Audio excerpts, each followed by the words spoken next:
Hello and welcome to another episode of Trash Talk Podcast. Today, we got some interesting stuff planned for you. Obviously, the mandatory Backlash predictions for the WWE. Hope you all watched and enjoyed the Greatest Royal Rumble. We certainly did. Yeah, that was Shit actually pretty was fun. as long as Mania. Like, Jesus Christ. But Braun And it won was as spectacular. It was pretty good. I can't complain. Like, they had, first of all, a Royal Rumble, 50 people in there. which is like the best match type in the entire wrestling industry. Totally true. Bit of an anticlimactic number 50 because we knew Jericho was in there. Yeah, I was like, when it was approaching, I was like, Jericho's gotta be 49 because otherwise we know who's at 50. And it's Exactly. Like, yeah, 49, someone else like, yeah, fair. Jericho's 50. It's like, Why not? Whatever. I mean, it's cool. Daniel Bryan did the Iron Man thing. He beat the record for the longest time ever in a Rumble match, and Braun Strowman ended up winning it. No complaints there. Yeah, was about to say nothing to complain Backlash coming up right away. So next pay-per-view is just also, it helps around the corner. that Roman wasn't in there because he's racking up records as well. Yeah. So we don't want to get him anywhere close to the most total time spent or most total eliminations type of Neither stuff. Kane nor Big Star for Show were in there. Yeah. Interestingly, Big Cass returned. Yeah. And Big Cass is having a match. So let's get into the Backlash predictions. We are going by the Wikipedia grid that they got out right now. What day is it? Concept should change. What? What exact day is it today? Today is... It is 2 days before this podcast goes live is what it is. It's like the 3rd. It's the 3rd. Okay, it's the 3rd. So in case you wanted to check back exactly what we're going by, that. So Wikipedia at the 3rd of May, obviously. We're going from the bottom up because that's kind of how I feel the matches are sorted. First match is Braun Strowman and Bobby Lashley versus Kevin Owens and Sami Zayn. This is a tag match. Who do you got and why are Strowman and Lashley winning? Well, there is multiple reasons. First of all, Lashley, at least it has been talked about, might be up for a Universal title match. Yes, because he looks like the black Brock Lesnar too. Braun Strowman is currently holding a title belt. Mm-hmm. And he's a monster among men. That too. Talking about said title belts, we still don't know too much about that, do we? No. Like, how is he going to defend it and when and why and is he? Yeah, and also, hey, we introduced a new championship. Let's have the champion be in a tag team match. For nothing on the next pay-per-view. Yeah. Right, he could have defended it against DB. But he's got another match. So I guess we both agree that Strowman and Lashley are winning. Yes. Alright, because Owens and Zayn are Canadian. Exactly. And one of them is a ginger. Ooh, that's kind of a tough combination. And one of them is an asshole. But I like him. Kevin Owens sometimes reminds me a lot of me. Yeah, I can see that. It's not even that far-fetched. Next match, Daniel Bryan and Big Cass. Well, versus Big Cass. It made it sound weird, but it's both of them facing up against each other. Who do you got? Depends on whether... 6 feet or 7 feet? Well, so, if they want to continue this feud, of course, I think Big Cass is winning either way. Big Castle? Think so? Because that's like the heel thing to do. Like, oh yeah, Daniel Bryan returning, he's doing awesome stuff, and then Big Cass is like the roadblock. Also had a confrontation at the Greatest Royal Rumble. Yes. So... And, Big Cass eliminated Daniel Bryan, right? So... Which would be the one argument for why Daniel Bryan is winning. Correct me if I'm wrong, when has Big Cass ever lost a one-on-one singles match in WWE? I don't know. Like fair and square. Has he? Because the one time that he actually got pinned was in the 4-way for the vacated Universal title after SummerSlam 17. Yeah. But that's like 3 people on him. So I'm also picking Cass to win because, well, he's the heel and he's just supposed to be winning. Again, like putting a stop to Daniel Bryan's upward momentum right now is the most heel thing you can do. Because Daniel Bryan is the type of guy who's like, he overcomes all the odds at the end. he's not the Roman Reigns dude who just gets pushed past everybody.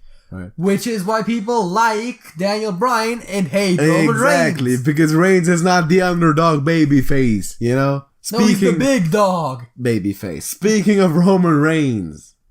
So, a Samoan called Joe is facing up Samoa Joe. Against Samoa Joe. Because Roman's name in real life is Joe. And he's from Samoa. Who do you got and why? God. So, here's the thing. Joe. For all intents and purposes, it should be Samoa Joe. Yeah, totally. I'm picking Roman Reigns. See, the thing is, they already showed that Roman can lose. That they will let Roman lose. To Brock Lesnar. In a Universal Title Championship match. Exclusive. Twice. Yeah. So, Joe's just returned. Also, that was also a great match. Yeah, it was a good match. I like that match. Yeah, it was pretty good. They did something with the cage. That Royal Rumble truly was great. That was a good Rumble. I'm gonna take Samoa Joe here. In part because I want it to happen, but in part, I can actually see them do it this time. So why not? Carmella and Charlotte. Yeah, so Charlotte's taking her title back, man. Yeah, I mean, she better be. I mean, I don't know what they were doing with Carmella to begin with. I think to this day, I think the entire women's Money in the Bank was a big joke to have Ellsworth there. Yeah, I mean, so the Carmella Ellsworth dynamic was actually something pretty good for her character. Yeah, it was interesting. But then Ellsworth just left. Yes, he got fired. And she just carried around the briefcase for a bit. For days. And then she cashed in and then now she's losing the belt again. For some reason. Like, if she's gonna win, it has to be a dirty win. Like, she's not gonna beat Charlotte clean. No. She better not beating Charlotte clean. There's very few people that are gonna beat Charlotte clean. Like, if she's gonna beat Charlotte, like, John Cena couldn't do that. If she beat maybe he could. If Carmella beat Charlotte clean, I will be walking into the WWE headquarters on Monday morning. Like, I'll be walking in there guns drawn. Like, maybe not, but I'll be walking in there having a nice conversation with the man. So, yeah, Charlotte better be winning this. I want her to have the belt anyway. If Carmella's winning, she better be cheating and be cheating hard. Yeah. I mean, of course, again, for the character to work, but I'm just not seeing it. Got another women's match, the Raw title this time. Nia Jax and Alexa Bliss rematch from Mania. Yeah, I'm not seeing that going any other way than last time. Yeah, Jax got to keep the title, man. He's not gonna give it back right away. That would be stupid. As much as I like Alexa Bliss, like in a straight up wrestling match against Nia Jax, no. Alexa's good at talking. I was about to say, right? If they were having a rap battle, that's a whole different story. Yeah, rap battle, man. Alexa Bliss destroy anybody. Or in a like rap battle. fake face turns or something. Oh, fake face turns. Yeah. I remember that one. That was also a pretty good one because it drew it out just long enough for you to almost believe it. Maybe Alexa Bliss should join Usos for the all rap battle squad in the WWE. Because the Usos were pretty good at this shit. Oh. I mean, and then bring in Naomi. She's married to one of the Usos. Yeah, I know. Alright, Jeff Hardy. Couldn't tell you for the life of me to which one, but I think, you know what? I think I know that. I'm 98% sure that it's Jimmy. Like instinct told me, like, oh, I think it's Jimmy, but it's Jimmy. I totally don't know. I'm almost certain it's Jimmy. Also, those two look extremely similar for not being identical. Right, like, now that they're no longer faces, which they've been for a while now, but as faces, you could tell them apart from the face paint. Or so you say. It's true. I think I remember that Jimmy would always wear his face paint on the right side of his face and Jay on the left side. I think that's always how they did it. So, if the way they play their characters are any indication of who they are as people, which doesn't necessarily have to be the case, then they totally be the kind of people that would just, at one point, just to troll swap people, it up, yeah. But the commentaries always call it that way, at least. And if they call it wrong, it doesn't even matter who's who anymore, because that is it's just not important. Yeah, but I'm saying, right, because they are also doing the thing where they're playfully throwing each other out of rumbles. Yeah, they could also have an angle with the Usos at one point where one of them goes on the singles run and then they just secretly swap and exchange, you know. They're both going on the same singles run. Yeah, and it's like they to support each other, to like save their kind of save their strength, save their energy, like everyone will show up every other week. right? They're just doing the Bella thing where they're doing the twin magic. Yeah. Like during the match, just someone rolls under the ring, the other one rolls out. Would be great.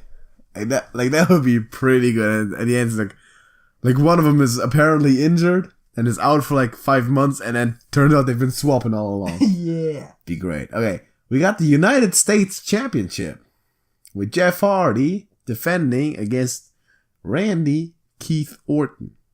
So here's the thing.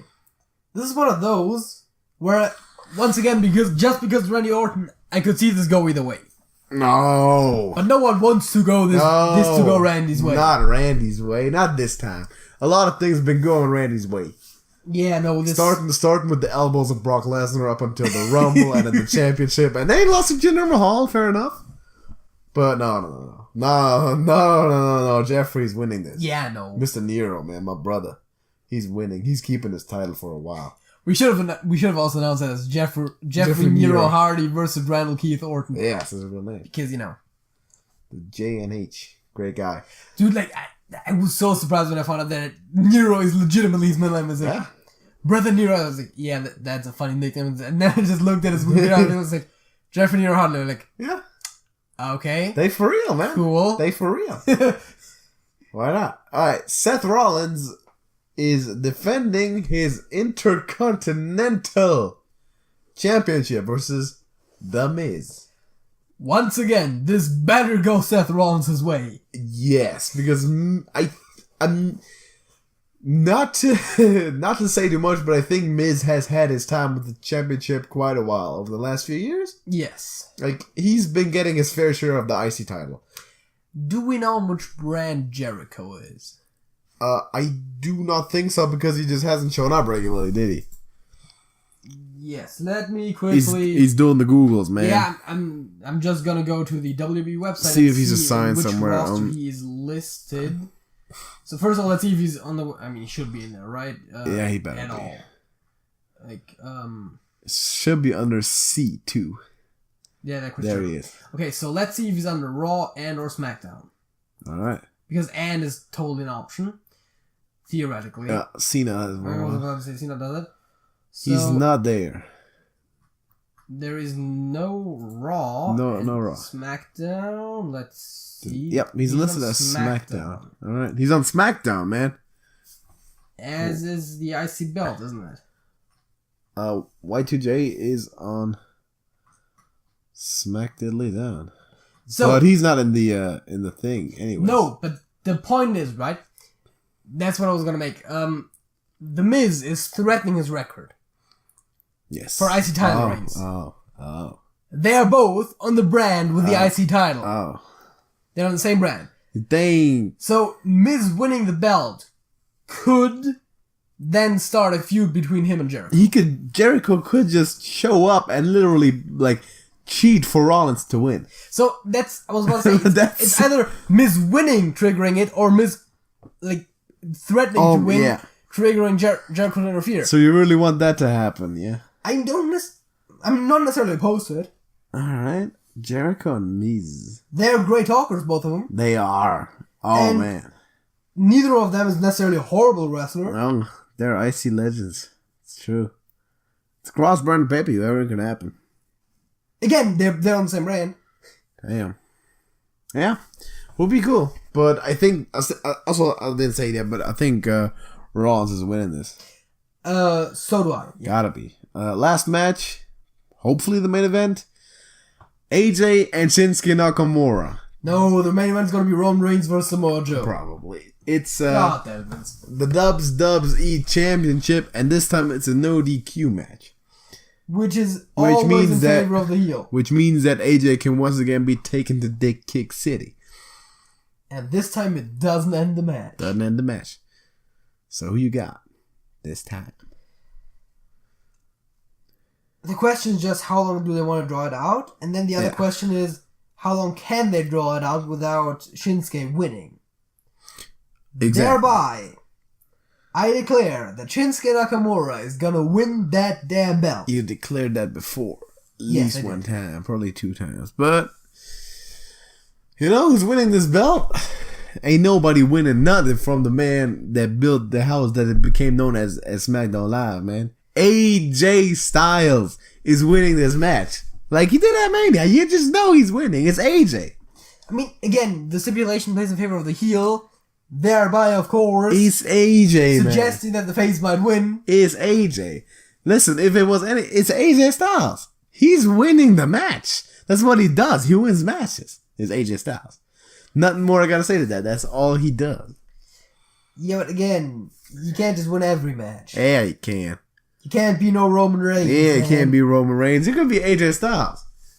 He just wins. It's just he was made to win. That's what he does. The best thing is, if AJ were just not losing matches at all, people wouldn't be nearly as mad as they would be at Roman winning most of his matches. Right, because people like AJ and they don't like Roman. Yeah. No, man, AJ's taking it. I'm telling you. Are we going to get into the halftime show, though? Oh, by the way, let us know your predictions. And your opinions on the greatest Royal You want to Rumble? make a bold prediction real quick? I mean, Is it bold? It kind of figures what I'm about to say, right? Jericho? Yeah, Jericho in the IC match. I was just saying, is it bold enough to predict that Jericho shows up? Well, it's kind of out of nowhere, isn't it? No, that's Randall. Fair. Yeah. But, yeah, you know, it will be, I guess. There's no real setup for it. It's just that it makes sense. Yeah. So I guess it was kind of what I was going for too here. So we got the same bold prediction this time. Which Jericho. we at one point Doesn't said make it bold makes anymore. makes it a bold enough. So only different one. Here's a bold prediction. I'm gonna leave the room every time a page is on the screen. That's not a bold prediction. That's a fact. That's a factual statement. Yeah. I hate Paige. Hate her with all my heart. Okay. Awful. I need a bold prediction. Yeah. Braun Strowman is secretly Santa Claus. It's not bold. That's he's just a person dyeing his beard white once a year, and that's just that. Like, there's nothing to this. It's obvious. It's too obvious. he could totally be one of those guys who play Santa Claus in the mall. Yeah. Also, he from what I've heard seems to be a really nice guy. Yeah, like he's a great kid. guy. So He's awesome. and he's big. He's bulky. Yeah. He has a big ass beard. Yeah. He could be Santa. He's basically Santa Claus. It's just a white beard. He's Santa Claus. Needs to put Like the a few hat years on. down the line, Oh, he'll be a Santa Claus, alright? like when he's old and kind of out of shape, he's totally Santa Claus. He is Santa Claus. Let's get to halftime show, man. Yeah. So, what are we doing, man? So you suggested to just go through some music and Got some music. compare Yeah. songs, as in which one's better, Yeah. Just and be like... maybe some other stuff. Who Okay, knows? I got specifically got the playlist that we be listening to when we out and about doing the things. And out and about means sitting in your basement. It means sitting in some person basement or garden, playing some stupid game, eating the foods, right? So I'm just be named. That's probably around about 300. I'm not quite sure.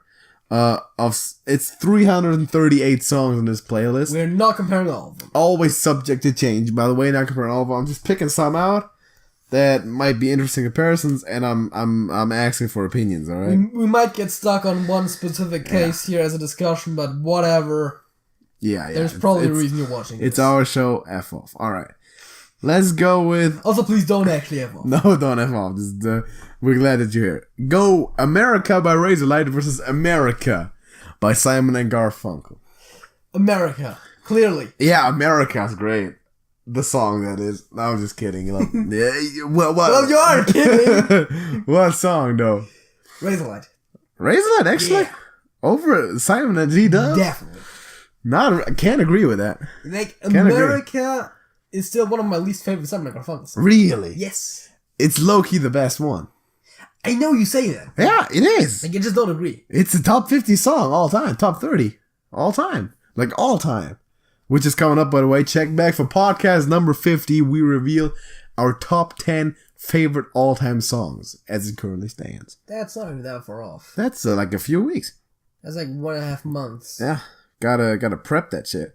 So, no. Simon and Garfunkel, man. I know that America by Razorlight's good. Throw in the mix real quick. It's not in here, but America by Deuce. Yeah, I know that's number 3. That's number 3, definitely. So for me to be Simon and G, then Razorlight, and then Deuce. I don't know. Although the Do song is one of those that can just get you hyped. Yeah, it's a gym song, whereas the other ones aren't really. America Must Have the Garfunkel. It's not really a gym Work song. out for that one. Sorry, it's not really, but it's still a good song. All right, give me Arnold Lane by Pink Floyd and give me Bedlam Bridge by Midnight Oil.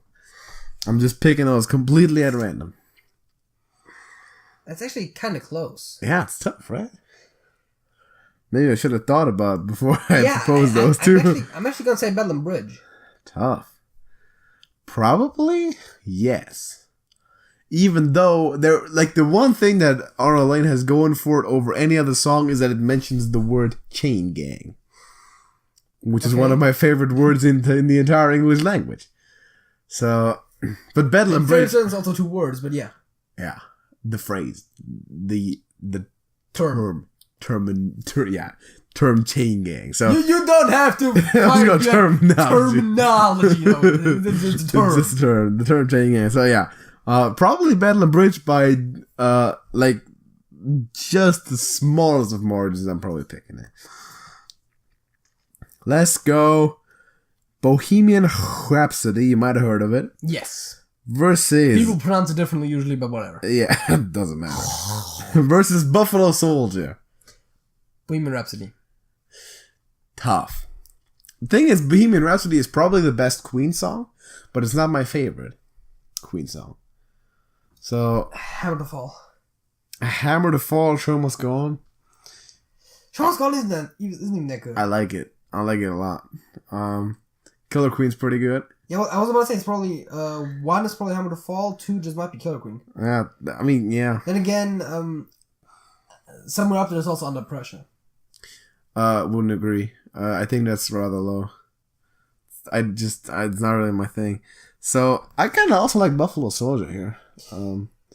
Buffalo Soldier definitely isn't a bad song. I know that Bohemian Rhapsody is the better song, objective. Like in any way you want to look at, it's a better song. But I kind of like him equally there, to be honest. Like I might just have to give the edge to Queen at one point, just for being more important. But yeah, it's not that big of a margin as you might believe it might be. All right, there's like a billion songs that have California in their name. Yes. Jesus Christ. Do we want to compare all of those right now? No, because we did that before. Oh, we did that. Okay, here's Daddy California, Californication, yeah. Here's the very similar songs. We got Centerfold and we got Centerfield. Those are pretty close, right? Okay, I'm definitely gonna say Centerfold, although you will definitely disagree. Yeah. Really? Yes. Are you aware that Centerfield by John Fogerty is a potential top 10 all-time song? You know how I'm not that big into John Fogerty and CCR as you are. You know how John Fogerty is like the best musician ever. I know you claim that. This side of Bob Dylan. You know how that's the case? Dude. I'm also not that big into Bob Dylan, but that's a whole different story. Bob is the most important person in all time in terms of music. I'm not denying that he's important, but I'm just saying, like, from, like, liking his music. Yeah, of course, but that's always a different thing, right? Okay, now we are talking about which song we like better, so it's okay for you to pick Centerfold, but you just gotta, you still gotta always remember that John Fogerty is, like, one of the absolute best. My favorite and one of the best. Like, ever. Just saying. And also has crazy extension chords. Yeah, look at the music video of The Old Man Down the Road. It's insanity. City of New Orleans versus City of New Orleans. Judy Collins or Me First and the Gimme Gimmes. That's a good cover band, by the way. In general. Well, I've only heard the Judy Collins versions like once or twice. Right. But then I definitely preferred both in the same playlist. Me First and the Gimme Gimmes. It's a good version, right? It's a good version. I really like both versions, but that's because the song is awesome. Those are my favorite 2 versions. I've listened to like 10 versions of the song because everyone does it, right? It's one of those. There's a few of those. Yeah, it's not even neither of those is the original, but I love them both. Like Judy Collins has a lot of the old school songs. Yeah. She also did Riders in the Sky. Battle Hymn of the Republic. The old school stuff. I mean, can't complain about it. All right, let's see. Copperhead Road You might have heard of it by Steve Earle. Versus Danny California. I was thinking for a second that we were going to say Floyd. Similar. We had that one before. There's parallels, alright? No, definitely Danny California. Really? Yes. What's up with that? Again, one of those songs that I'm not that hugely into, whereas you... See, Danny California is good, right? But Copyright Road is like top tier. Like that's like if we were talking in terms of Hearthstone, that would be a fringe tier 1 song, right? We need to classify songs in terms of Hearthstone tiers too, like tier 1 through 4. That's what we're gonna do as a topic in some podcast. Go do all these songs and put them in a tier. Oh god. Yeah, that's what we're doing. That's what we're doing. Just shoot from the hip. Don't think about it twice. That's how we're doing this. All right. Don't Fear the Reaper. Good song, definitely. Blue Oyster Cult, good song. Down on the Corner by CCR. No parallels there. You know me. You know what I'm gonna pick. I don't know what you're gonna pick. Don't Fear the Reaper. Really? Yeah. Down on the Corner is one of them songs though, like one of the old school songs. If I said one of the better CCR songs. It is, and if I did a say Proud Mary at this point. What? If I said Proud Mary instead of Down on the Corner. See, that's definitely a better song. It's a better song, but Down on the Corner is still a top 5 CCR song. Actually, no, but yeah, that's all the story. Yeah, it is. Such a good song. I can name you 6 CCR songs that I would prefer. Go on ahead. Okay, let me think. Let me think if I'm gonna think of all the titles. But Fortunate Son, Proud Mary. Fortunate Son is very good. Midnight Special. Okay. Here's one that you're probably gonna disagree with. Suzy Q. Oh yeah, I know. That's like one of the bottom ones. Then have you ever seen the Rain? All right. And God, there's one more. There's one more of those like 3 really classic ones, like not necessarily. Bad Moon Rising? Yeah, Bad Moon Rising. Really? Yeah. Those 6 for sure. Out of those, I'd probably put Down in the Corner still at like 2 or 3, probably. Again, I know that you probably don't like Suzy Q that much, but no.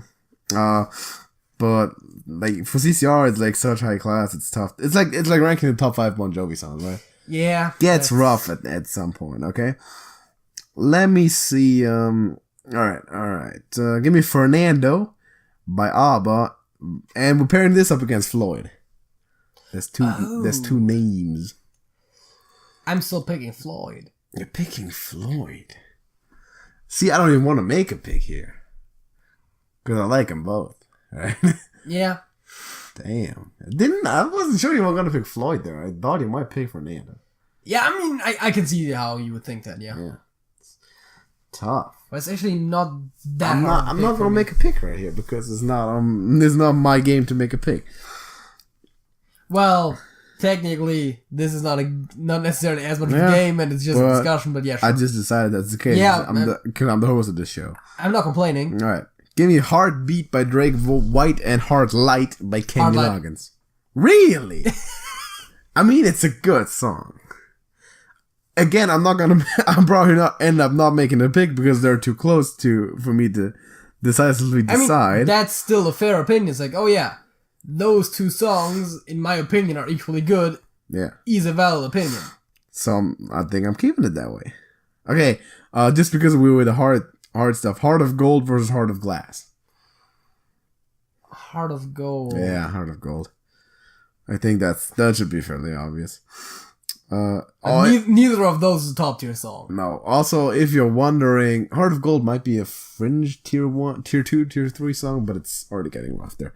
If you're wondering why all those start with almost the same, because they're in alphabetical order right now. Oh god. And in the playlist, so that's how that happens. There's probably gonna be 2 or 3 that are actually by the first letter of the band as opposed to the artist because you flipped something up in the metadata. I don't think in here. There's one that I have. Remember Snow? Yes, Red Hot Chili Peppers by Snow. Yeah. Yeah, that's the song. But I don't think it's here. I mean, to be fair, I for a while there had Desireless by Voyage Voyage, so that's that. I don't even like that song at all. Let's see. Let's do the My Sharona thing too, man. Both versions. You can know them. I'm actually going to say Hammerfall. There's only one version in here. Can you guess it? It's a Hammerfall one. Yeah, it's a Hammerfall one. I know that because it's the playlist we listen to on a semi-regular basis. It's Which also, probably just, whenever that song starts... It's just more energetic. There's like a split second of me where it's like, which one? Oh, that one. Yeah. It's like the more energetic version, yeah. So I could have told you that one is in there. I could not have told you whether or not the other one was in there. Yeah. But you saying there's only one in there, thereby I knew which one. Alright, let's go. The Mysterious Mr. Jones by Slade or The Mysterious Mr. Smith by John Mellencamp.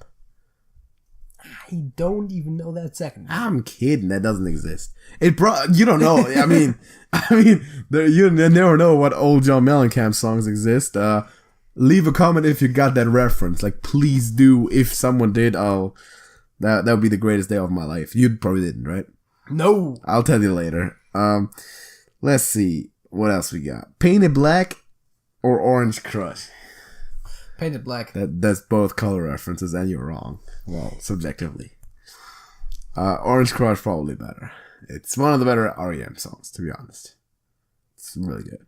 That's the thing, right? Because Painted Black is probably not one of the better Rolling Stones songs, but it's still probably one that I maybe prefer over some that are actually better. I have a weird relationship with that song. Painted Black is arguably the best Rolling Stones song, and it's a tier. Is it? You think so? And it's a tier 3 song. Like again, I like it more than a lot of the ones that I think might actually be better by whatever people measure songs up at. I'm not saying it's the best one. It's my favorite. That's how I should have said it. Okay. It's my favorite of the Rolling Stones song. It's probably not the best Rolling Stones song. It's up there for me, but when I'm saying it's the best one, usually I mean my opinion. Yeah, fair. Because if I'm talking about objectively, I typically add the word objectively. Alright, let's see what else we got, man. Give me Proud Mary. And let's go with Rocket Man. Oh. By the Elton. The John. Dude. Yeah. That's one. That's a good matchup right there. That's definitely a close one. Maybe not quite as close as you're making it look right now, but it is close. No, because Proud Mary has all of the associations from like the school days. Yeah, the old school days too. Yes. Yeah. As a matter of fact, yes. Yeah. The days of the old school. Yeah, man. Great stuff. Oh man. So you used to be lit back then.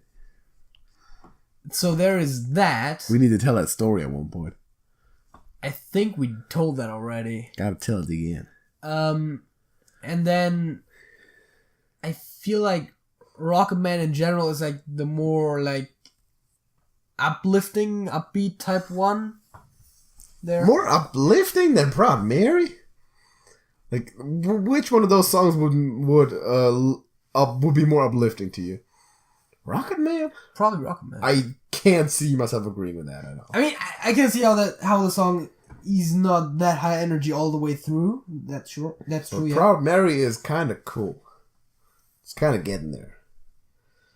I'm picking Proud Mary, by the way. Actually, for this one, I'm gonna say this thing that you always say, where it's like, oh, it's so close, I don't even want to pick. I'm saying that's my thing, but all right. Those two are right back to back, so I'm doing them. Rosanna versus Ruby. Ruby.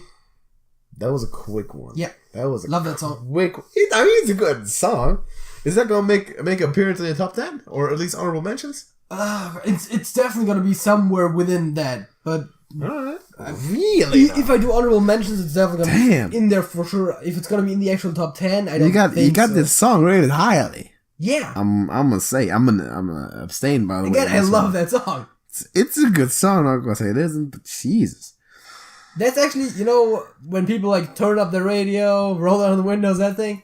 Yeah, it's that type of song. It totally is that type of song. That's like the one where I do that the most, where I turn up the radio. The one? That's the one where I sing most often. Turn the radio up. The one where I do that is "Beat It" by Michael Jackson. That's the one song where you can chant along. That's the one. Then whenever I listen to a song, I'm pretending that I'm actually a black person and actually a white person above that black person. Okay. I'm just kidding. All right, let's do one more. Let me see again. There is other songs where sometimes do that, but like that's probably the one where I do it most consistently. Alright. Two very hard action songs. Red Flag by Billy Talent or Surrender by Cheap Trick. Oh. I got a little bit of story to tell about that one too. Which one? Red Flag. Red Flag. I'm not gonna call it on that one because I like them both so much. Let me tell you a little bitty story about how I'm really into like in-depth analysis of songs, right? Yes, I'm aware. So when I get to like a song, I really want to. It's like you meet people, right? I really want to be that song's friend. So I'm really trying to get to know that song. I'm looking into every detail, right? Also, it's not like meeting people because that's not how you react to people. It's a good point, but it's like how I should react to people instead of inanimate objects or even pieces of music. Point being, it's not always good to do that. Because I did that for that song, Surrender, right, by Cheap Trick. Because I started to get into that a bit more. Like, oh yeah. I want to learn more about that song. So it's never a good. Not never, but sometimes it's not a good idea. Sometimes this will make a song better, and sometimes it'll make it worse. Okay. I'm just gonna ask you this, but I'm not gonna tell you because I don't want to make it worse. But what do you think this song is about, roughly? I actually have no clue because, like, I know, like most of the lyrics, but like. Mm-hmm. It's just I don't see the story necessarily. So there. It's just here's what I used to think about. Right? Okay, it's about a little kid, and his mom's been to war or has been in like the army. Yeah, right? some that's in there. Right, yeah. And it's like apparently there's war again, and they're recruiting soldiers, but it's not gonna be he's hoping beyond hope that his mom's not having to go there, stuff like that. And it turns out he doesn't, so his parents are happy, something like that, right? Not about that at all. It's, I'm not sure if I want to even tell you. Because I never cared about the meanings of songs as much as you do. Just do it. It's basically about parental hypocrisy and STDs. Oh. It's okay, I'm not gonna. Both of those are a real pain in the ass. Yeah, I know. So one of which might be quite literally, actually. Both of which could be quite literally, yes. Yeah. So I don't know that much about STDs. Maybe I don't know. So you know what? You can read up on it by yourself. It's I wish I hadn't, because I like now that I listen to the song, I was like, oh man, really? Like this is what this is about. I liked it better before I knew that. So I can tell you about it off the air. Or you can just read up on it. No need to elaborate on that. Let's get into the fact of the week, though. Let us get into the fact of the week. Man, let's do it. Also, Surrender was once your song of the week, I believe. Yes. And then you had a fact of the week that stated that I then added that song to this playlist. That is actually true. That's the case. Was it Surrender? They definitely did that for one song. That's the case. So, my fact of the week actually is kind of a story in a way. Yeah. Where the last time we recorded. Oh, man. I had to pick you up because you had a concussion. Yes. That is not necessarily a part of the song. Okay. Objection. We did not record that day. We did not record anything that day. Yes, we did. Did we? Yes, we recorded an episode of South Park. Or two right, we did. Yeah, I have a concussion, I don't remember. That's not true. So... Oh, yeah, we did. Yeah, okay. Well, I didn't actually not pick you up but to watch something. Yeah, but the point is... Yeah. I picked you up and I was playing Hearthstone. We're watching the Greatest Royal Rumble, by the way, that thing. Yeah, I was playing Hearthstone and like I basically left in the middle of a game against Monster Hunt. That one, yeah. Because like, oh yeah, whatever, no timer, right? Yeah. So my opponent played Nosdormu, and there was no rope appearing. Face collector, by the way. Yeah, and there was no rope appearing, so I was like, okay, cool. Apparently this Nosdormu effect doesn't work. Right, I come back. And like he left it there and went on a pick me up, which takes like 15 minutes, right? I was like, whatever, no rope, no problem. So I come back and I had the rewind artifact, and I'm just like, I'm at the start of the match again. That triggered. So apparently the Nosdormu effect did work on some level, although it must have been longer than 15 seconds because I looked at the screen for a bit before I actually left, but whatever.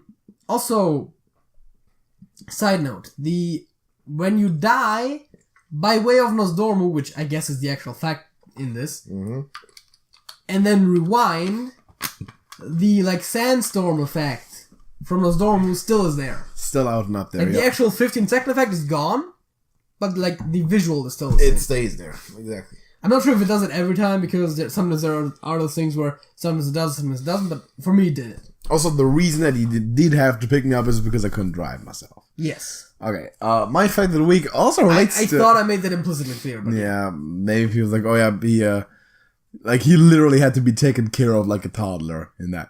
Which is the case only within the next day. Yeah. Of a concussion, like that. Also, I picked you up to watch a wrestling paper and then record a video. Exactly. Well... But, I think I was fairly able-bodied and minded too, aside from reading small texts and focusing on stuff. Anyway, my fact of the week also relates to Hearthstone, interestingly enough. And let me phrase it in a question first. What happens when your opponent has at least 4 minions on the board and you have 6 minions on the board and you play MC Tech? Oh, so you're playing MC Tech as a 7th minion. Yep, and your board's full. So there is 2 options of what could feasibly happen. Alright. Number 1, nothing. And number 2, you do take a minion over, and then because there's not enough board space, you destroy it. That's what happens. It destroys the minion. It just destroys it. Okay. Because you can't have it on your own board. I would have actually assumed that it was number 1, but hey. It actually does. But those 2 are the only ones that would feasibly make sense. Yep. Interesting. At least to me. Yeah, well, yeah, what else would happen? Exchange it with one of your own minions, just destroy the MC Tech himself and replace it. Suddenly have 8 minions. Yeah. That'll be great.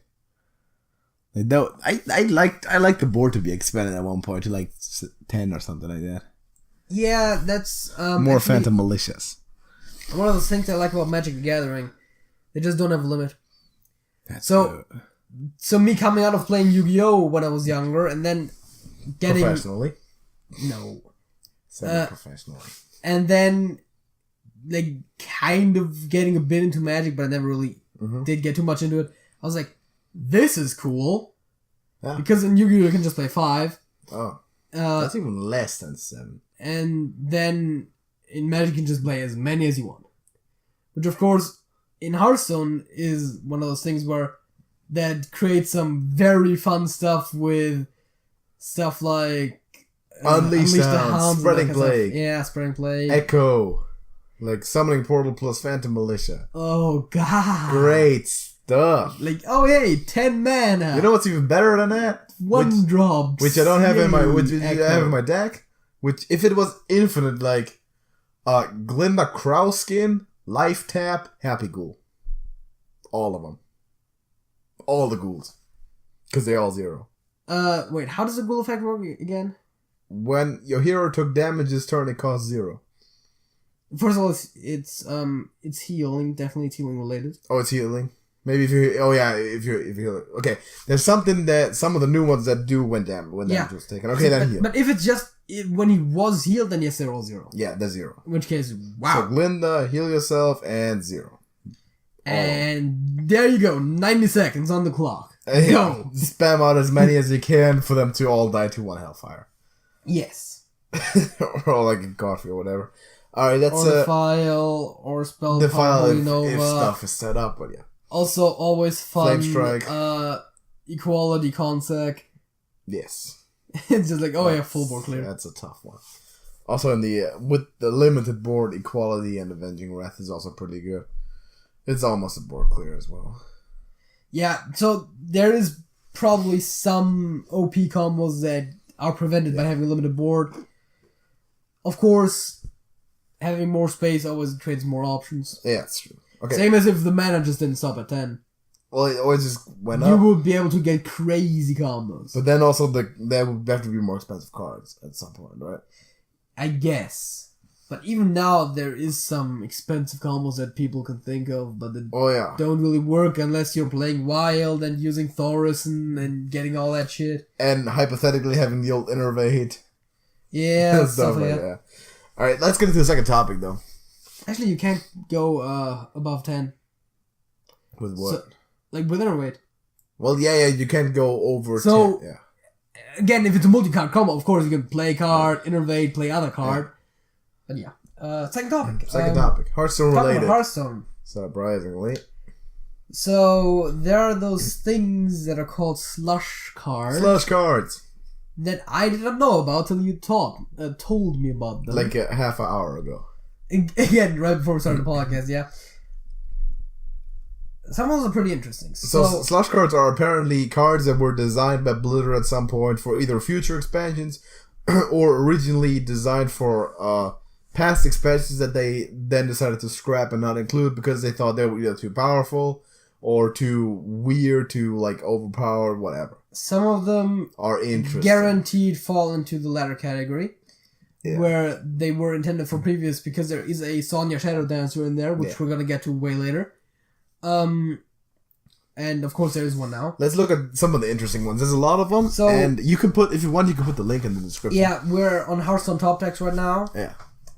Just for info, they don't have all the cards on here, but I also assume they picked out the interesting ones. Yeah.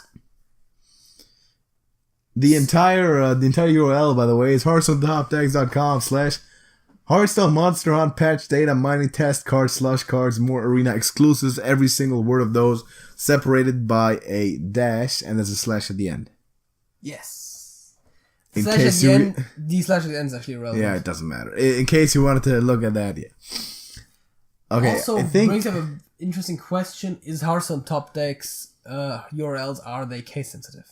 I don't know. I assume they're not because most websites aren't. Yeah. But then, for example, YouTube URL is case sensitive. That is.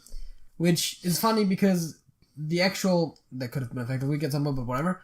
The actual URL part, like the www.websitename.com, that is never case sensitive. Yeah.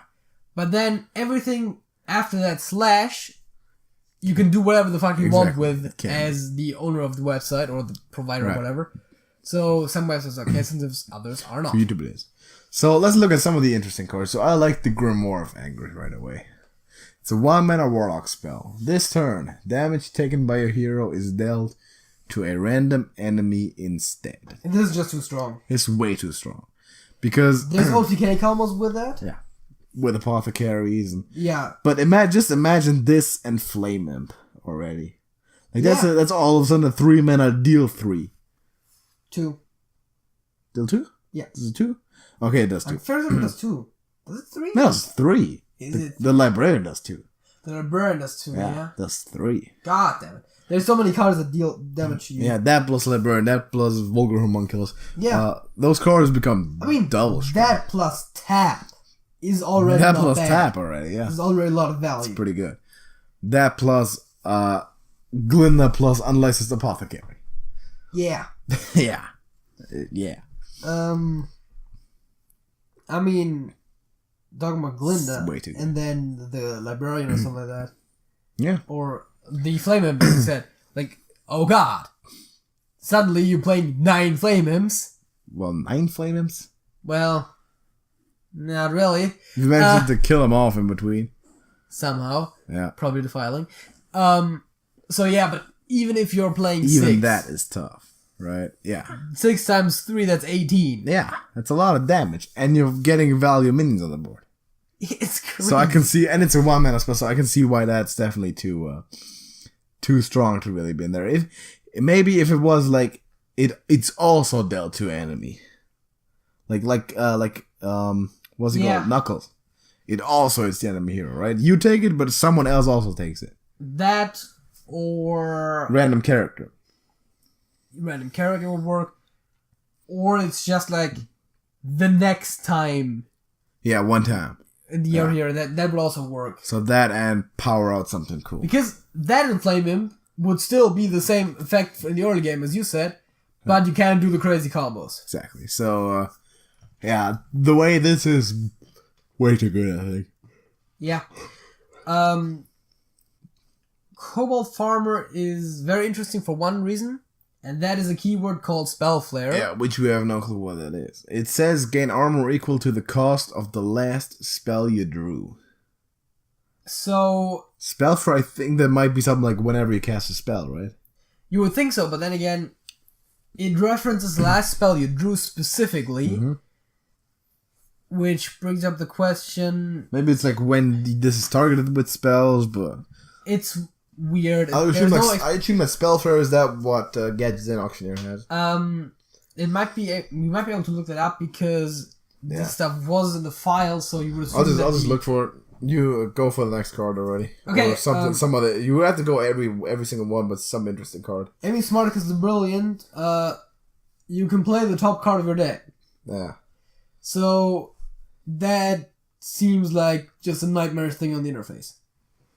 Maybe they do it like an echo card where like... I think that's how they would do it. And then they just kind of... I think that's how they would do it. I mean, they're all interesting is the thing, right? Like Enigma. Yeah, like people draw from their opponent's decks instead of their own while this is on the board, basically. I'm not finding it. When I'm looking for Spell Flare, it shows me the Spell Flare. Fair.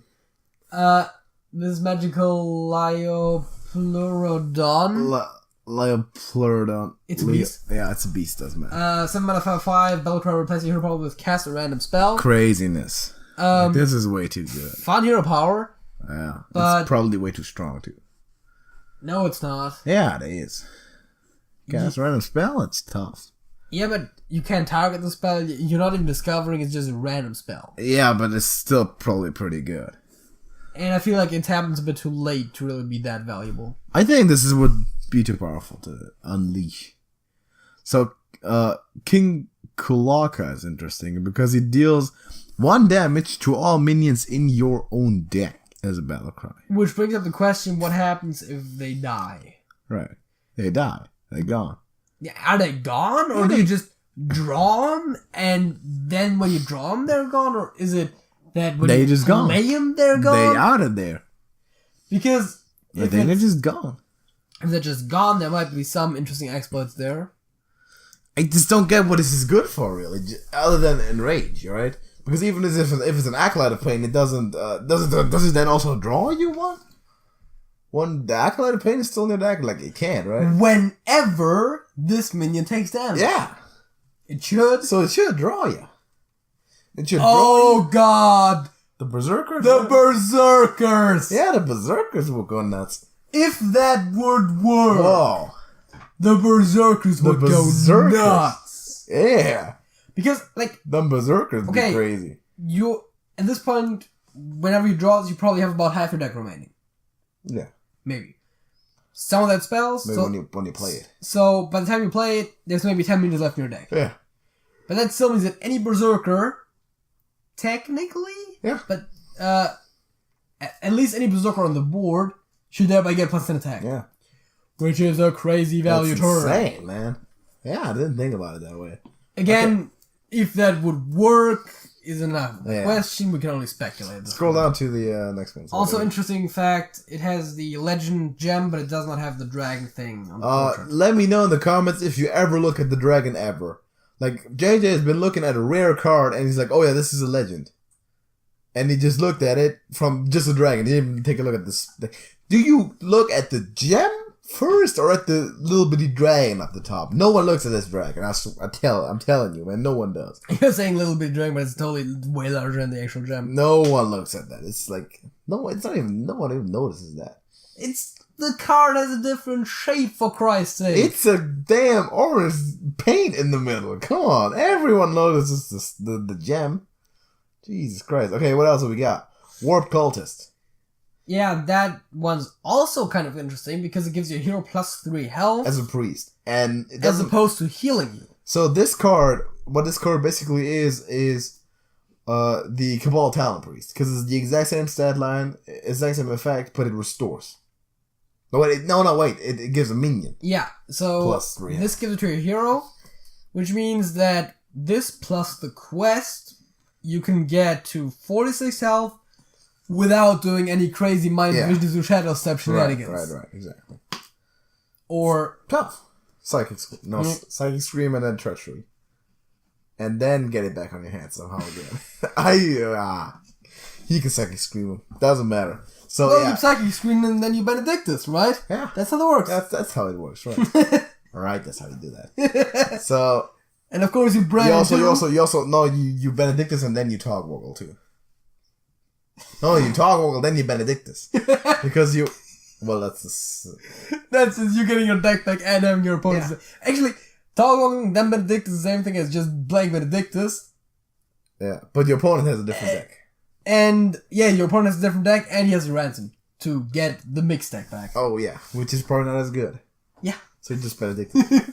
Alright, so... We are crazy, people. There is Goroth, the Undying. As a death, it's an 8 mana 5/5. Death Rattler summon itself with -1/-1. So it's going to show up as a 4/4, then a 3/3, a 2/2, and a 1/1. Yes. Sticking power. And it's going to show up as a 0/0, and then the game is going to freak out. Yeah, exactly. It's going to go nuts. It's probably not going to. Because theoretically, the way it is worded, it should just all instantly die and then resummon with weaker and weaker negative stats. Right. Well, yeah, maybe when it's like 0 is probably there's a threshold in there where it just does. Yeah, of course. It's not in the game, so that's how it would be, but yeah. I know how to program shit, but it's like, theoretically, from the way this is worded, when I approach this from a pure logical algorithmic standpoint, I know. Infinite loop. Shit. Avoid those. Shit. We got Gen Greymane. Yeah, we got Gen Greymane. Not the one we actually got. What a surprise. He's got charge and the Worgen thing going on. Yeah, well, one of them has charge. The other one has taunt.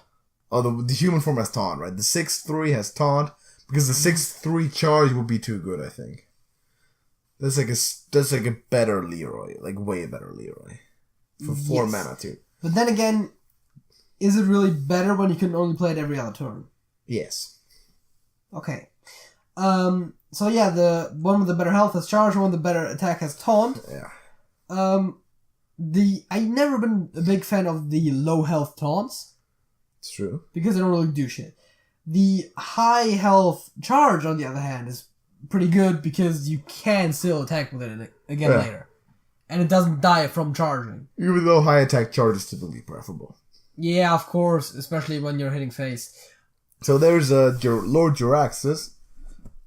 Essentially, it's tied to the silver hand, and he's a 3/15, and he replaces your hero with Tyre. It's Jaraxxus, but it costs 8. You can't say anything about this till you know the hero power, how much durability the weapon has. Yeah. Yeah, pretty much those two things. Those things. He's not a demon.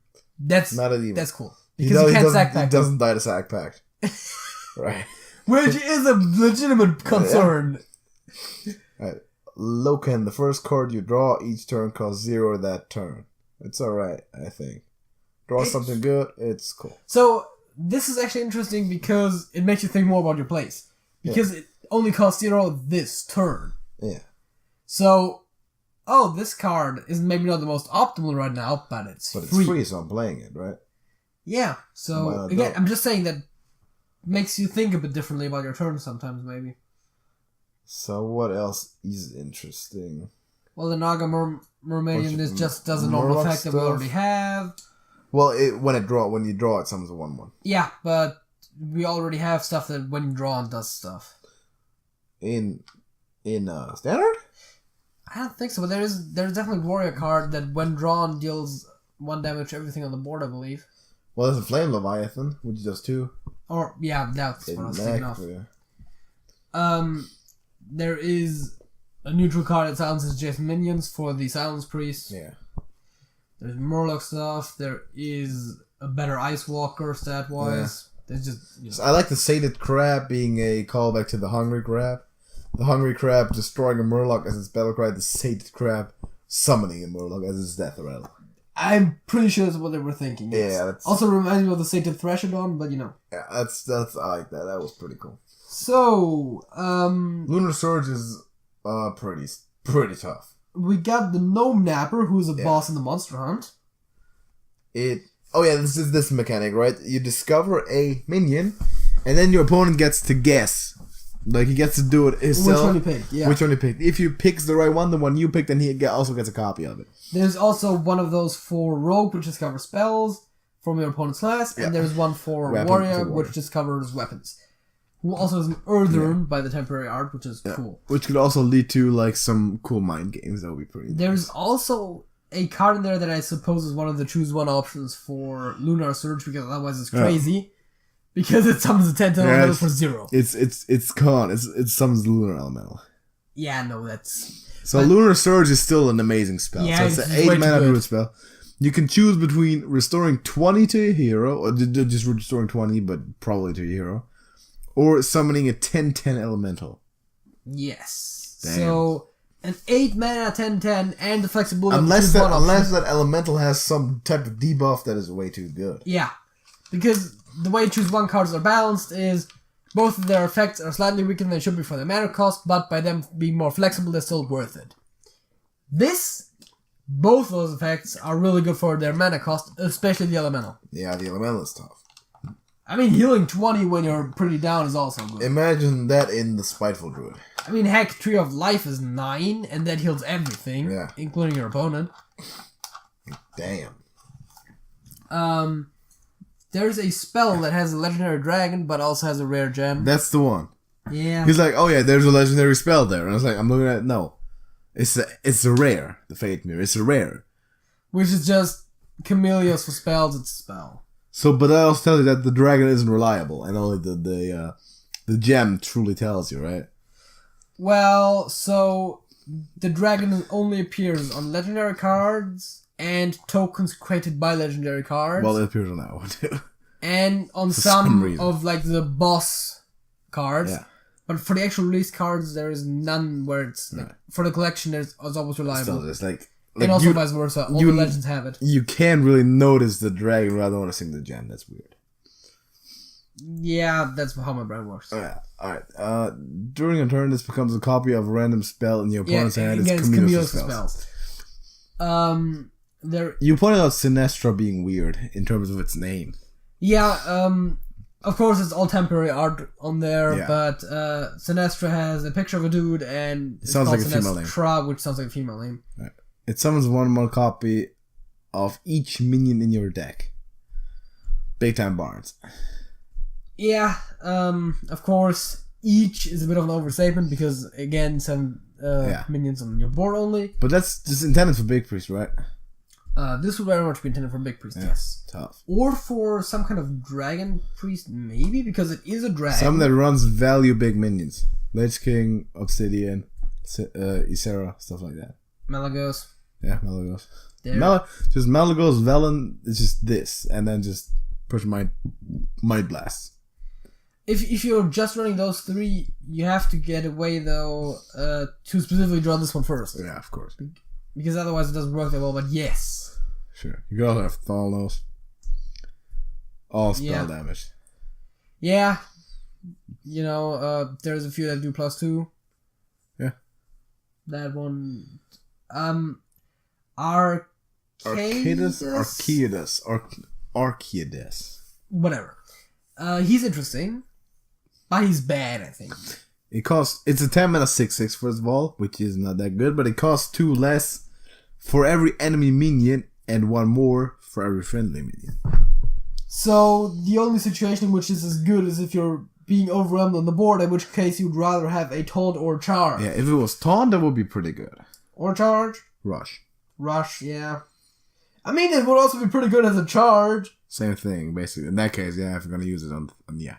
It would be interesting if your opponent was like threatening lethal with his big board, and then thanks to you producing this charge out of nowhere, you're just killing him. Yeah, that would be nice. Or just Twisting Nether. Always good against big boards. Yeah. Almost always. I mean, there's a lot of just sort of better options to deal with big boards than, I summon a minion. I'm not really sure where this would be like an actually really good card. Because if your opponent has 5 minions on the board and you don't have any, playing that 6/6, I mean, it's free, of course. Yeah, but, yeah. It's like, okay, there's some more legends there. There's Alec the Boy Scout. Great name. Yeah. It picks 3 extra cards. You can pick 3 extra cards when you build your deck, and then it has Battlecry discover one of them. I like that. So, this, of course, first of all, is a really cool card. Yeah. Again, it comes with a change or addition to the interface. Great mechanic. There's always something to consider. Yeah. It's probably going to be a bit weird if you're building a deck with that card in it just because of how it works, but in general, I like that. I like that a lot. Because you can just be more prepared. You can be more flexible, right? Yeah. Because those 3 cards would be stuff like Calaca Crawl, like tech cards, right? Calaca Crawler, Acidic Swamp, Ooze, Eater Secrets. Or, like Hungry Crab, whatever, to pick specifically what you need. Yeah, you're putting the tech cards in there. Yeah, putting tech cards in, and then Dragon Slayer. That actually kind of reminds me of how some like physical collecting card games do it, where on tournaments you will have like a deck of like, depending on the game, like 40, 50 cards. Yeah. And then you'll have like 10, 15 cards on the side that after your first game you can swap some cards out. Yeah. So you're basically limited to bringing a certain amount of cards, but there's a few that you can swap in and out of your deck after you face your opponent once to when you know what they're playing, so you can adjust. So this is kind of what that reminds me of. Yeah, that's interesting. Of course, you're doing this during the game in that case, but... This will be a pretty good option. So there's Black-Handed Destroyer, which is, I guess, also way too good to be in Standard. That is weird wording. Whenever you gain armor, you gain twice as much. So any armor gain, it doubles it. Yeah. You gain twice as much armor. Yeah. Yeah. Whenever you gain armor, though. You can also word it double all your armor gains. Yeah. That. Like, maybe. The way it is worded... It's really good. It's a really strong card. Would be probably too good that way. Because imagine just that and just Bring It On. It's 20 already. Yeah. And Bring It On is already good. Doppelganger. Copy the text box of a friendly minion. I think they have some very specific things going on when they write that. You're copying basically passive effects and death rattles. Yeah. But only if they're from the card itself. Yes. Which means if you're putting like a hat on it where it returns the hat to your hand. Yeah. Or the paladin weapon. Any adaptation. Any adaptations, those. Yeah. So there's a few things that you could get that normally would be printed on a card, but in that case aren't. Exactly.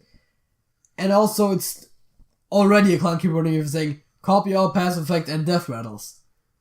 Yeah. So because battle cries won't do nothing. Yeah. But you could maybe you could also go like I think it's like a monster hunt boss, but that's like edge cases, and if the card is not in there, it doesn't matter. You could do like spell damage and stuff, would be pretty cool. Yeah, so it's basically somewhat similar to the Faceless Manipulator. I can see. Yeah, I mean it's a faceless. If you're doing it for the effect, according to the art. Yeah. So this one I can definitely see why it isn't in there, because no matter how you word it, it's always going to be weird to new players. Yeah, that's true. And that's always one thing to consider. Like, what the hell does this card do? Yeah. Of course, there are some cards in the game where you have to know what they do to understand what they do without actually...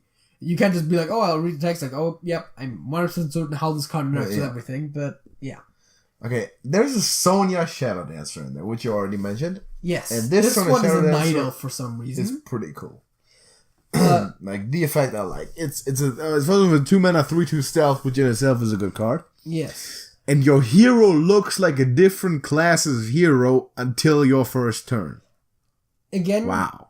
Card design-wise, like text design-wise, I would probably word this a bit differently. Disguise. So that, no, I'm saying that, like, something like start of game or something like that, because when I first read that card, I was like, how is that useful? Because normally when there's... But not start of game, like all the way. Introduction, no. Yeah, but something that indicates that... Because the way I read this card first, I was like, wait, how is this helpful at all?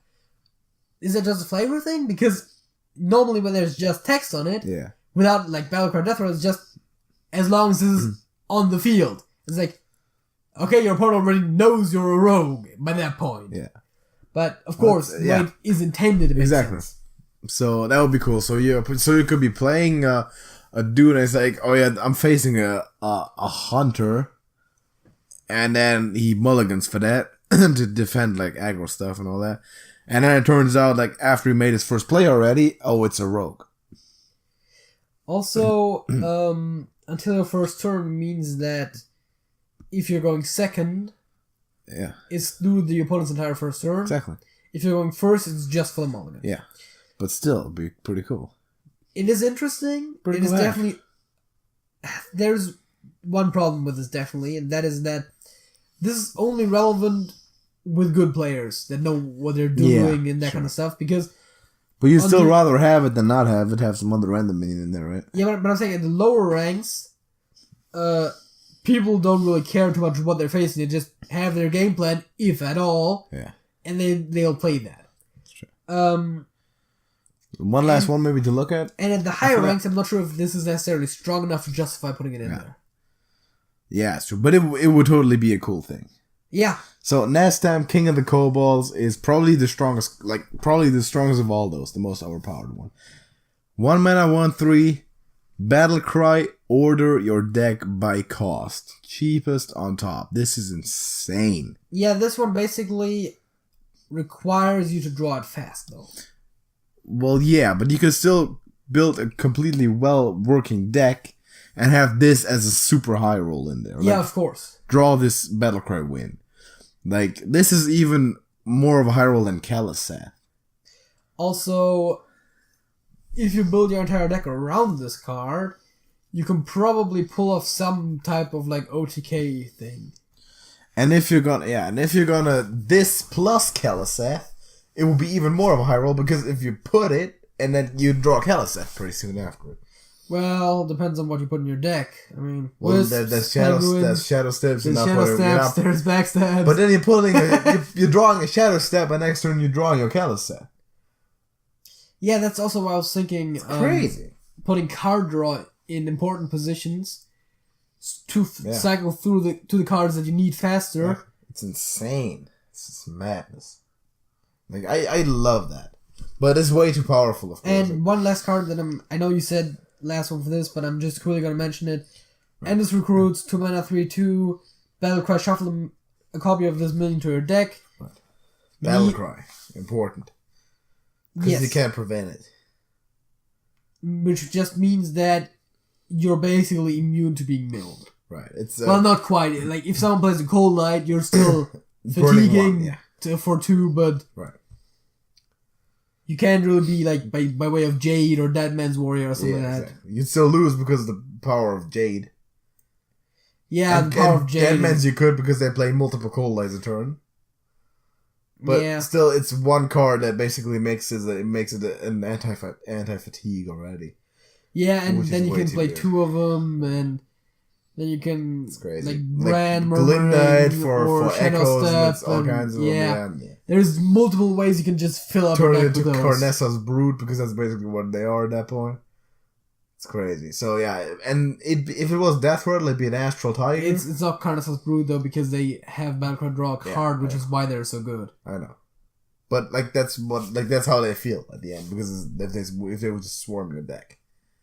But, if it was Death Rattle, like Astral Tiger, it can be prevented by silence. Yeah. But this one can't, so it's way too powerful, of course.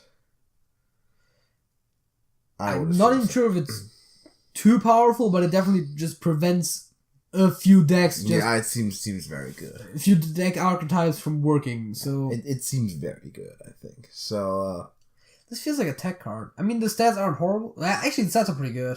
It's 2 mana 3, that's baseline stats. That's good stats. Yeah, that's the problem. If this was like a 2 mana 1/2 or 2/1, that would be a whole different story. But 3/2 is tough. Yeah, that's good stats. Because, like, why wouldn't you run this? Buff on Raptor. And the answer to why wouldn't you run this, of course, is because you're playing big or something like that. Yeah. But, like, in a deck where it doesn't straight up go against your archetype, why wouldn't you run it? Exactly. It's never bad. It's like Acidic Swamp Ooze. You know, has upside while already being a good minion. Yeah. So, alright, maybe take a look at the all those cards that we mentioned yourself. Let us know what you think about them. It's certainly some interesting ones, and if you find more, feel free to leave us links. Yeah. If you can find some more of them that were in there, because there's arguably like this, apparently like up to 300. They said something about 300. I guess specifically send them to us if there's interesting ones. Yeah. like, if you have a full list, that might be interesting, but then again, reading through 300 cards is a... But we'll do it anyway. Yeah, I'll do sure. it. Just, if you find any more, link them. Link them to us in the... We'll probably find comment. some ourselves, but yeah. Well, do it. So that would be pretty cool. Any opinions on music, drop them. Or Hearthstone cards, or anything. Contribute to our music playlist, the thing where you can share music with us. Oh yeah, I'll put that in the description. Yeah, do it. So we need to mention it in every podcast. Yeah, also if there's any links that I promised to put in the description and then totally forgot to do because that's what happens. Because he's a bum. Just scream at me in the comments. I'll add him. Just holler at him and he'll add him. Alright. Oh, I'm rhyming accidentally. Yeah, I've got a really bad memory, man. Yeah, that's true. He'll be uploading this tomorrow and he'll forget it. Yeah, like, I've literally had it that I was going to the basement. Yeah. My mother was like, oh yeah, bring this and this. Yeah, and like, because he lives with on his my mom. way... Yeah, I live with my parents, whatever. I'm 19, for fuck's sake. Loser. Also, you live with your parents too. Possibly true. Possibly true. On the school grounds. Possibly also true. So like she'll tell me allegations to pick something up, and like it wouldn't be the first thing that I forgot it on my way down the stairs. Mm-hmm. It's like, that's crazy. That's you being you, though. All right. Anyway, thank you for listening. Let us know what you think. Contribute some stuff. We're gonna see you next week, or basically the entire week. Check back every day. Yeah. We're doing something. Pretty much daily uploads. There's gonna be Hearthstone. There's gonna be South Park. There's podcasts. And Telltale games. We said we were gonna do Monster Hunts on Tuesdays as well. Monster Hunts on Sundays and Tuesdays, which means we are currently doing at the very least daily videos. Yeah, because why not? And of course, Monday or Tuesday, probably Tuesday, pay-per-view review. Oh yeah. So that's another 8-video week. Yeah. At the very least. Okay, so basically we're gonna see you every day. So have a nice week. Well, first of all, weekend. Enjoy the rest of your weekend. And of course, have a nice day. Have a nice day. Music reference. You gotta check out that music video, by the way. It's great. They stick stickers everywhere. It's awesome. We're gonna see you next time, JJ. You know what? It's a segment that we always, without fail, do. I was about to say, that's not actually it, JJ. We're totally not recording this in post, by the way. We did not forget the song of the week at all. We totally did. And like, it's not, now it's 10 minutes later and we're recording it in post. So. Well, I just took a piss and then we're recording. It's like 2 minutes. Yeah, we need the notes again, like we did in the old school days. The notes on the screen right there in front of us. I agree that they can sometimes be useful so as to not forget certain usually facts or songs, because actually forgetting full like after show segments is tough. Mucho important. Gotta do it. But then again, usually we don't need them. Yeah, but we forgot it. And it's a lot of unnecessary work to just put up the notes. It happens. We're gonna just put post-its up all over the room that says do the song and do the fact. That's why we need a proper recording studio. Just put up a whiteboard and just have the thing. Man, just put a whiteboard right there. We could put a whiteboard somewhere and there's space. The problem is the point where you just pointed at is where my sofa chair is when it's not right, when it's not using it. Let's put a whiteboard right there. That would work. Directly on the wall would work, yeah. Or just take off these Egyptian pictures over there. You got pictures of Egyptian art in this room. Yeah, who even does that? It's like the one fancy decoration thing that I have in my room. Yeah, exactly. They don't even have flowers out here. That's literally probably the only proper piece of decoration that has no functional usage in there. I don't have anything. I got a shelf where it's like a bunch of comics and football stuff. Yeah. Of course, I've got like stuff laying around in my room. Other than that, 2 book rests for some reason, like with no books. Like I got like medals and trophies and all that stuff, but those are useless as well. Yeah. Anyway, song of the week. What was the song of the week? My song of the week, believe it or not, is Hearthammer. Hearthammer. Do you know about which band? Heart? Yes. Hearthammer. Well, I'm assuming it's by the Common Linnets. No, it's not. All right. It is actually, believe it or not, Hearthammer. Hammerfall? by Runrig. Yes. How have I never heard of that song before? What? So that's kind of a recent discovery. Is it hard hammer or heart? Heart. Heart. As in the organ Yes. that transfers blood. Okay. As in the muscle that transfers blood throughout your body. Hammer as in the tool. Yes. Heart hammer. Is it really that? Is there... What else would I mean by hammer? I don't know. See? I was just saying. Heart hammer. Yeah. A Runrick song that neither I know nor have ever inherited the knowledge of from my father. That is weird. So, that's one. Good song. I don't know it, but it's gotta be good. I would argue it just might be my favorite Runrick song. Really? So it might be a good song then. It's a bit too fresh to definitively say that, but alright. it's good for a Runrick song. I'll be getting on that. Here's my song of the week.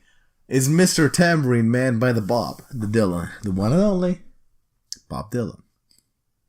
It's a good song. Yeah. Yeah, it's a good song. It's probably the third best Bob Dylan song that I have. That might be true for me too.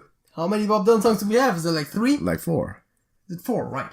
Is it 4? I think that might be 4. There is Like a Rolling Stone. There is Times Are Changing. There is Mr. Tambourine Man. There's Blowing in the Wind. Oh, there's Blowing in the Wind. Not sure if I have any else. So, might be. I don't know. I'm honestly unsure how to order 3 of those. The Times They Are Changing being a clear number 1. Is it really? Yeah. Is it really?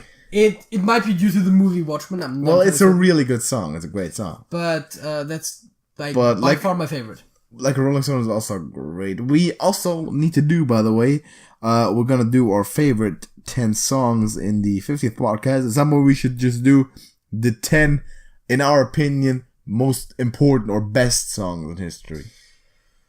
See, that is one thing that you would definitely be good at, but I honestly don't know that much about history. Do some when research. It comes to music. Yeah, of course, I could do that, but Like, you just look at, like, most viewed on YouTube for some of them, too. yeah, but at that point, when I'm most when I'm record actually doing sales. research, then I'll just be basically echoing what other people say, right? Yeah, right. And I don't know enough about music history to actually be like, oh yeah, that band was influential, that song was influential, that kind of stuff. Like, song meaning, too. Like, that's why Like a Rolling Stone will be so high on that list. Like, that, like, they'll be, probably on the top 10, there'd be, like, 3 Bob Dylan songs at minimum. And probably 3 more Beatles songs. I was about to say that Beatles gotta be in there. Yeah, so. They're probably the most influential band, all times. That will definitely be a thing. But, okay. This time, we did everything. Song of the week. Hey, share your song of the week. Let us know what it is. And drop it in our playlist. Also, funny how this was a long podcast before we added this on. No, another 5.5 minutes, because why not? This time, though, JJ. That's it? Yeah. That's it.